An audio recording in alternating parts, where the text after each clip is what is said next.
صبح صادق صاحب، آپ سینئر لائر ہیں۔ ایک تاثر ہے کہ اگر کسی سوسائٹی میں ایک ہی مذہب، ایک ہی فرقہ کے لوگ ہوں، اور وہاں پہ کانسٹیٹیوشن مذہب کی بنیاد پہ بنایا جائے تو انصاف ہو سکتا ہے۔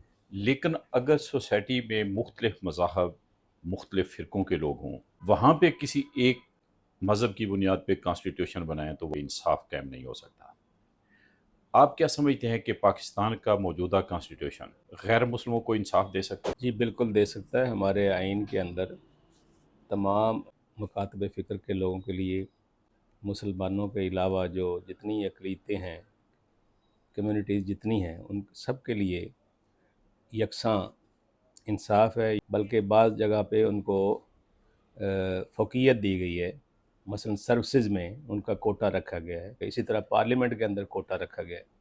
بنیادی طور پہ ضرور پاکستان مذہب کی بنا پہ بنا تھا، لیکن یہاں پہ سب کو جو ایکویلٹی کے بنیاد پہ آرٹیکل 25 ہے کانسٹیٹیوشن کے اندر، تو وہ پرووائڈ کرتا ہے کہ سب کو ایکول سمجھا جائے، اس میں کسی بھی اقلیت کو کم تر سمجھنے کا کوئی ایسی پروویژن نہیں ہے آئین کے اندر۔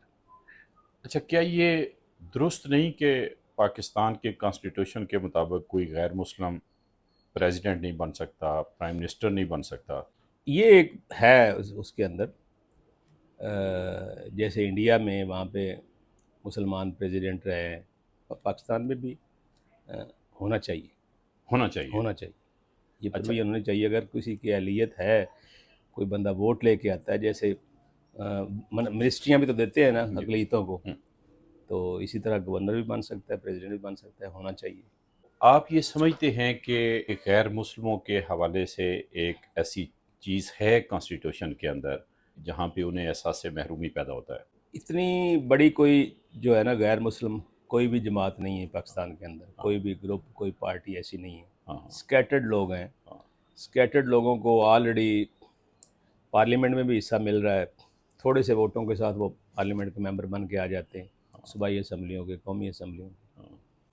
سروسز میں آرٹیکل 27 ہے آف دی کانسٹیٹیوشن، اس کے اندر بھی ان کو وہ سروسز ملتی ہیں، ان کا کوٹا رکھا گیا۔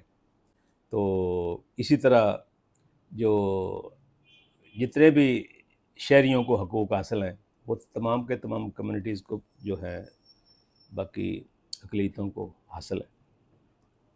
تو یہ ڈسکریمنیشن جو ہے، یہ دور ہونی چاہیے یہ بھی۔ تو آپ یہ سمجھتے ہیں کہ یہ ڈسکریمنیشن ہے؟ ہاں جی، ہونی چاہیے، دور ہونی چاہیے، دور ہونی امینڈمنٹ چاہیے۔ آنی چاہیے۔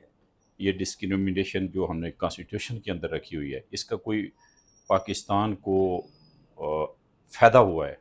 نہیں، میں سمجھتا ہوں یہ ایک لکونہ ہے چھوٹا سا، باقی تو میں آئین جو ہمارا ہے وہ سارے معاملات کا احاطہ کرتا ہے، لیکن یہ لکونہ ہے، یہ دور ہونا چاہیے۔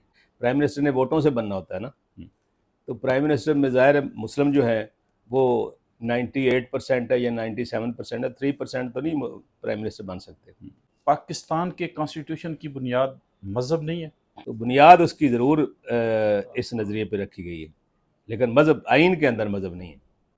کیا یہ غلط ہے کہ کوئی قانون اسلام کے منافی یا اسے ہٹ کے نہیں بن سکتا؟ جبکہ وہ نہیں بن سکتا، وہ تو آئین کے اندر موجود ہے، وہ تو بلکہ آئین نہیں بلکہ کوئی قانون کی شکل جو غیر اسلامی ہے، اس کو بھی جب 79 میں فیڈرل شریعت کوڈ قائم ہوئی ضیاء الحق کے دور میں، تو فیڈرل شریعت کوڈ کا کام یہی تھا کہ جتنے بھی قوانین ہیں جو اگینسٹ دی انجنکشنز آف اسلام ہیں، وہ پاکستان کے شہری، پاکستان کے ادارے، وہ فیڈرل شریعت کوڈ کے اندر آ کے درخواست دیں، اس کے اوپر ہیرنگ ہو، اور وہ قوانین جو ہیں وہ اسلام کے عین مطابق بنا دیے گئے تھے۔ فیڈرل شریعت کوڈ ایک زمانہ تھا 80 اور 90 کے درمیان 11 ججز ہوتے تھے فیڈرل شریعت کوڈ کے، اور وہ بڑے بڑے علماء تھے، اسلامی قوانین سے ان کی پوری واقفیت تھی۔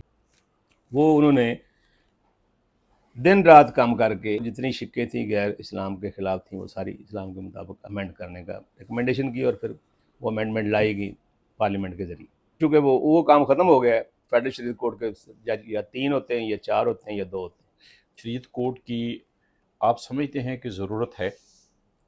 نہیں وہ کچھ قوانین ایسے ہیں، مثلا حدود آرڈیننس ہے، اس کے اوپر اگر سزا ہوتی ہے تو آگے اپیل جو ہے وہ ہائی کورٹ کی بجائے ادھر ہوتی ہے، جہاں بھی حد مقرر ہوتی ہے نا، کوڑوں کی سزا ہوتی ہے جہاں پہ، تو وہ اس کے خلاف فیڈرل شریعت کورٹ اپیلیں سنتی ہے، ہائی کورٹ نہیں سن سکتی۔ اس پرپز کے لیے یہ اب لمیٹڈ سا پرپز رہ گیا ہے کہ جو اسلامی قوانین کے تحت جو سزا ہوتی ہے اس کے خلاف وہ اپیلیں سنتے ہیں۔ باقی بھی ان کا وہ موجود ہے، اب بھی اگر کسی کو محسوس ہو کہ یہ شک اسلام کے خلاف ہے تو لوگ چیلنج کر سکتے ہیں، لیکن اب وہ کام ختم ہو گیا، اب جتنے قوانین تھے اگینسٹ دی انجنکشنز آف اسلام وہ سارے کے سارے امینڈ ہو چکے۔ تو لارجر اسکیل بھی ہم یہ کہہ سکتے ہیں کہ پاکستان کا کانسٹیٹیوشن اسلامک کانسٹیٹیوشن ہے؟ وہ مسلمانوں کی حد تک ہے، اقلیتوں کو پورا تحفظ دیتا ہے، کوئی اس طرح آپ نہیں کہہ سکتے کہ اقلیتوں کے خلاف۔ کیا آپ سمجھتے ہیں کہ جو غیر مسلم ہے پاکستان میں ان کا بھی یہی تاثر ہوگا کہ پاکستان کا کانسٹیٹیوشن انہیں واقعی تحفظ دیتا ہے، ہاں، کسی باوجود اس کے کو کہ کوئی شکایت نہیں ہے، کسی کو کوئی شکایت نہیں، یہ لا انفورسنگ ایجنسیز ہیں یا ہمارے ماحول اس طرح کا ہے، جیسے یہ آپ نے اکا دکا واقعات ہو گئے اس طرح اقلیتوں کے ساتھ زیادتی ہوگی، پبلک نے زیادتی کر دی، لیکن اس کے اوپر سزا ہے۔ اچھا کلاسن صاحب، پاکستان کے قومی خزانہ میں جو پیسہ جاتا ہے اس میں غیر مسلموں کا بھی پیسہ ہوتا ہے، ہاں جی، غیر مسلم ایکولی ٹیکس پے کرتے ہیں، جی جی دوسرے لفظوں میں جو قومی خزانہ ہے وہ سارے پاکستانیوں کا، سارے شہریوں کا ہاں جی، اس پہ برابر حق ہے، جی ٹھیک ہے، جبکہ کانسٹیٹیوشن کے تحت قومی خزانہ سے جو پیسہ لگتا ہے اسلامی تقریبات پہ لگتا ہے، اور کا ایجوکیشنل سسٹم ہے وہ بھی اسلام کے تحت ہے، نصاب آپ کا اسلام کے تابع ہے، یہ آپ سمجھتے ہیں کہ یہ چھوٹی ڈسکریمنیشن ہے، غیر مسلم اس سے مطمئن ہوں گے؟ نہیں، یہ اس طرح کی ڈسکرمنیشن نہیں ہے کہ وہ ان کو احساس سے محرومی ہو، ان کے اداروں کو باقاعدہ فنڈز جاتے ہیں، گورنمنٹ فنڈز دیتی ہے، اس دفعہ بھی انہوں نے ایلوکیٹ کیے ہیں، جو جتنی بھی اقلیتیں ہیں ان کے لیے اس دفعہ بھی انہوں نے بجٹ کے اندر بھی فنڈ رکھے ہیں، ان کے اداروں کو فنڈ ملتے ہیں، ڈیولپ جو باقی انفراسٹرکچر ہے جو یہ اسلامی تقریبات ہوتی ہیں وہ تو لوگ اپنے طور پہ کرتے ہیں، وہ سرکاری لیول پہ تو یہ ہو سکتا ہے کہ کسی منسٹر نے کوئی تقریب کی ہو، وہ بھی اپنے جیب سے کرے گا، وہ گورنمنٹ کے فنڈ سے تو کوئی اسلامی تقریب نہیں ہوتی۔